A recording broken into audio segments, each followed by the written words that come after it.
News 18 लोकमतवर आपण पाहताय मुलुख महाराष्ट्र. लेखिका दीपा कुलकर्णी यांच्या एकटीचा झिम्मा या पुस्तकाचं महाराष्ट्र नवनिर्माण सेनेचे सर्वेसर्वा राज ठाकरे यांच्या हस्ते प्रकाशन करण्यात आलं. रवींद्र नाट्य मंदिर इथे हा कार्यक्रम पार पडला. दरम्यान या कार्यक्रमात राज ठाकरे यांनी जोरदार फटकेबाजी केली. हे पुस्तक मी मराठीमध्ये करायला सांगितलं याचा अर्थ मला इंग्रजीतलं समजलं नाही असं नाही. म्हणजे काही लोक असतात पाहिजे ना की मी शोले 25 वेळा पाहिला का समजला नव्हता का पहिल्यांदाच समजायला पाहिजे होतं. 25 वेळा पाहण्यासारखं काही नव्हतं. तसं या पुस्तकाच्या बाबतीत नव्हतं. मला असं वाटलं की हे पुस्तक मराठी माणसांनी प्रत्येकाने आपापल्या घरामध्ये हे असलं पाहिजे.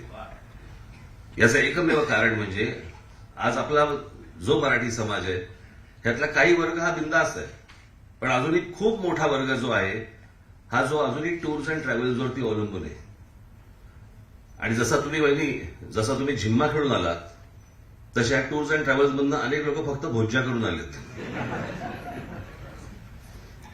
आम्ही तिथे जाऊन आलो एवढंच फक्त त्यांना माहिती आहे, पण आम्ही तिथे जाऊन मजा केली असं काही नाहीये.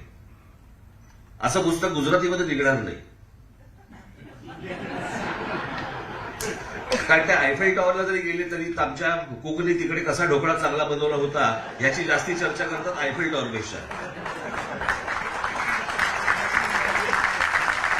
राज्याच्या अनेक मित्र आहेत, गुजराती मित्र आहेत जे परदेशात आले कि अरे आईफेल टावर हम लोग गए थे, वहां पे नीचे बैठ के हमारे महाराज ने जो बनाया था ना, मैं बोलता हूं अरे आईफेल टावर बद्दल बोल, गेला कशासाठी होतस. तर त्याच्यामुळे हे मराठीतच निघू शकतं. तुम्हाला इतर भाषांची काही मला आमंत्रण आली तर मला काही कल्पना नाही या गोष्टींची. पण मला अजून एक तुम्हाला विनंती करायची की या पुस्तकाबरोबर अजून एक पुस्तक तुमच्याकडनं यावं ज्याच्यात मी अनेकदा परदेशी जाऊन मूर्ख बनलेलो आहे. कुठे जाऊ नये असं एक पुस्तक असावं.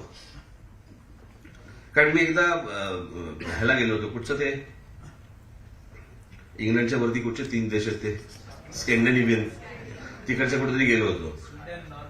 हा त्यातले तेच ते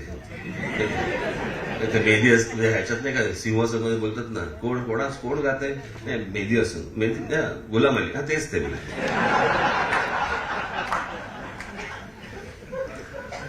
तर तिथे गेलो असताना मला ते गाडीतनं उतरल्यापासून हॉटेलपासून रूम पासून सगळ्या ठिकाणी ती मरमेडला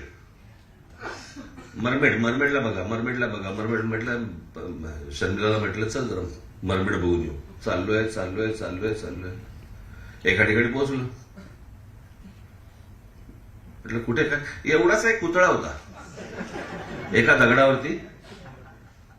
तिला बघितलं, म्हटलं हिला बघायला एवढं लांबून झालो आपण. असंच एकदा ऑस्ट्रेलियात झालं होतं. पेंग्विन्स बघायचे. पेंग्विन बघायला आम्ही रात्रीचे संध्याकाळचे पेंग्विन येतं पेंग्विन म्हणून आम्ही 3 तास प्रवास करून गेलो. थंडीमध्ये वरून हळूहळू पाऊस पडत होता. बाकड्यांवरती बसलो होतो. पेंग्विन येणार बसलोय. बरं मला तर इतकं मूर्खासारखं वाटत होतं की आपण काय म्हणजे त्याला बघायला मी ऑस्ट्रेलियावरनं इथे आलो.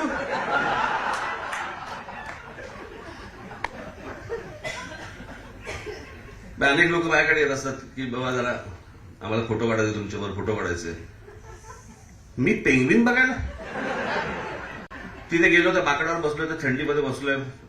मग एक लाईट आला, मग तो लाईट त्या समुद्रावरती लागला. मग आम्ही सगळेजण त्या समुद्राकडे बघत बसलोय मूर्खासारखे. माझ्या खरं तर तोंडात शिव्या येत आहेत, पण मी अत्यंत सभ्य मराठी भाषा आपण जपली पाहिजे.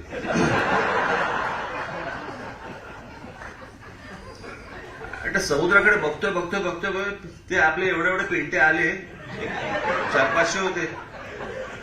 समोरून आले आमच्या ढांग्याखाली निघून गेले. आम्ही त्या बाकड्यावर बसलेलो.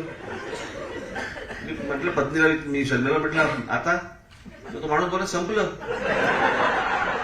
मी म्हटलं संपलं, ते येऊन गेले आमच्या ढांग्याखालनं, हे बघायला आलो आपण.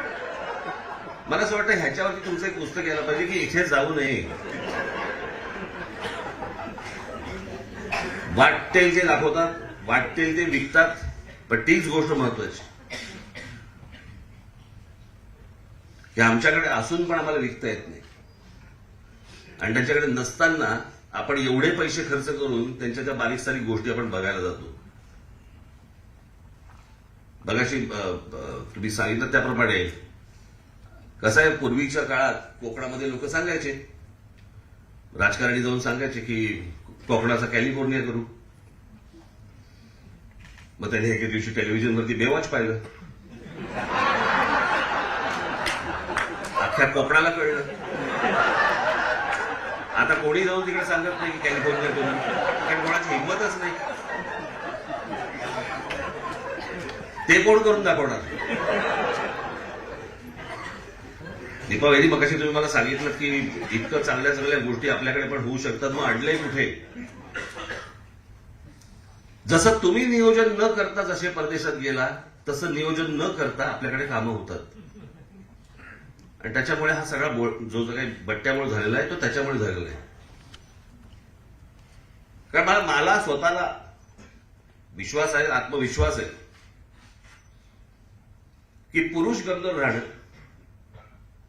आणि टूथपेस्ट मधलं टूथपेस्ट जी भेसते ती टूथपेस्ट बाहेर गेली आतमध्ये घालणं, या दोन गोष्टी सोडल्या तर जगात इम्पॉसिबल काही नाही.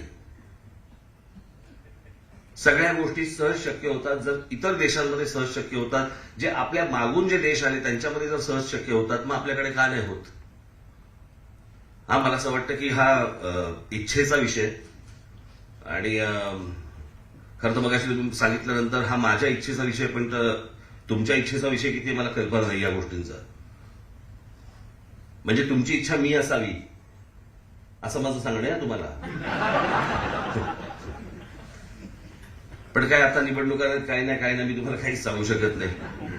पण हे पुस्तक तुम्ही जरूर वाचावं, कारण या पुस्तकामध्ये ज्या गोष्टी दिल्यात. मागे एकदा मी असं एका पुस्तकाच्या प्रकाशनाला गेलो होतो पुण्याला.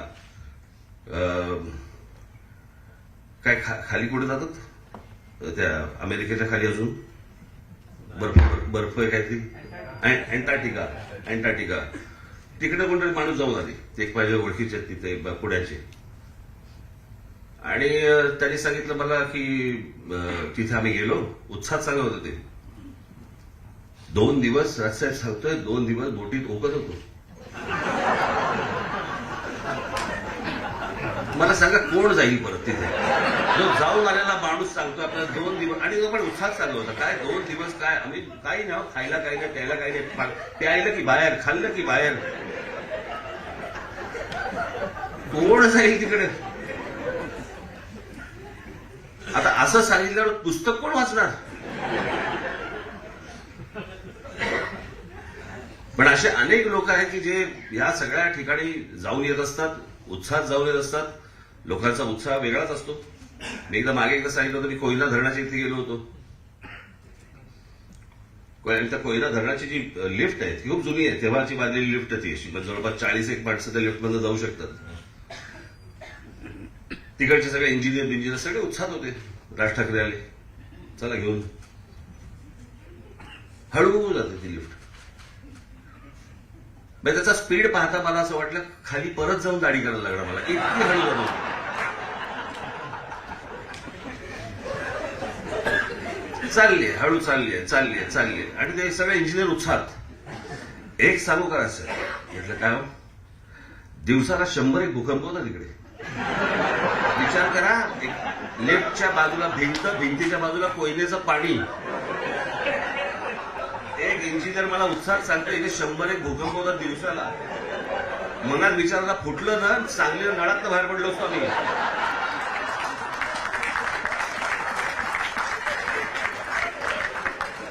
पण ह्याचे उत्साह फार असतात, दांडगे उत्साह असतात.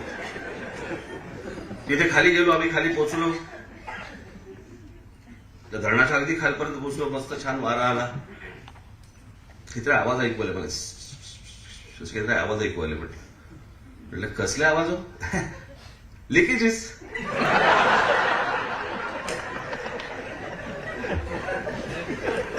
विचार करा, त्या धरणाच्या खाली एक माणूस उत्साहात मला लिकेजेस बद्दल सांगतोय.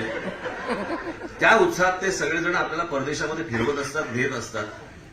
सगळ्याच ठिकाणी जायची आवश्यकता आहे असं मला वाटत नाही. परंतु एक तुम्हाला जाण्यासाठीचं म्हणून गाईड, हे पुस्तक तुम्हाला त्यासाठी उपयोगाचं पडेल.